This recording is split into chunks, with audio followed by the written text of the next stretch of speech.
வணக்கம் மக்களே, சற்றுமுன் கிடைத்த தகவல் ஒன்றை பார்க்க போகிறோம். அஜித்குமார் மரணம், விஜய் ஆவேசம், திடீர் தகவல். இந்த ஒரு தகவலை பற்றி தான் நாம் பார்க்க போகிறோம். தகவலை பார்ப்பதற்கு முன்னதாக நீங்கள் நம்மளுடைய சேனலுக்கு புதிய பார்வையாளர்களாக இருந்தீர்கள் என்றால் மறக்காமல் நம்மளுடைய சேனலை சப்ஸ்கிரைப் செய்து வைத்துக் கொள்ளுங்கள் மக்களே. தற்பொழுது போலீஸ் காவலில் காவலாளி அஜித் குமார் உயிரிழந்த சம்பவத்திற்கு தவேக தலைவர் விஜய் கடும் கண்டனம் தெரிவித்துள்ளார். அண்ணா பல்கலைக்கழக மாணவி பாலியல் வன்கொடுமை வழக்கு போல இதையும் ஹைகோர்ட்டின் நேரடி கண்காணிப்பில் சிறப்பு விசாரணை குழு அமைத்து விசாரிக்க வேண்டும்.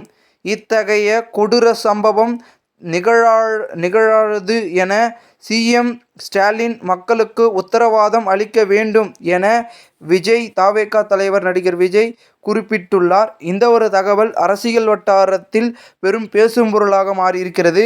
இந்த ஒரு தகவலை குறித்த பொதுமக்கள் உங்களுடைய கருத்துக்களை கமெண்ட் மூலமாக தெரிவிங்கள்.